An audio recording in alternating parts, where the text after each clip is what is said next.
আমরা সকলের পক্ষ থেকে তাকে আন্তরিক কৃতজ্ঞতা জানাই যে এই কারণে এত ব্যস্ততার মাঝে উনি একটু সময় করে আমাদের মাঝে উপস্থিত হয়েছেন।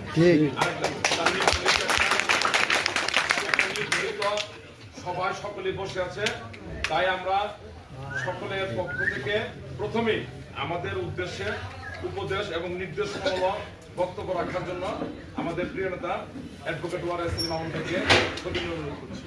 আর ইতিমধ্যে আমাদের মাঝে উপস্থিত হয়েছেন জামালপুর শহর বিএনপির সভাপতি, নবগঠিত জেলা কমিটির সহ সভাপতি কারণ নেতা জনাব লিয়াকত আলী ভাই।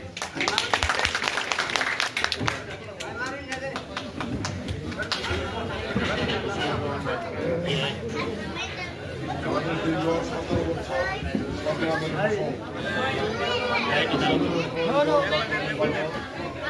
আগামী ফেব্রুয়ারি মাসের 12 তারিখ অনুষ্ঠিত হবে।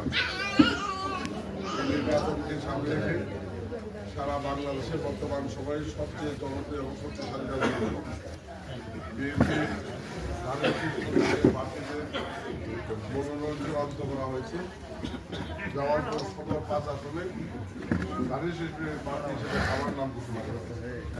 আমি আল্লাহর কাছে শুকরিয়া করছি, বিএনপির কাছে আপনাদের কাছে।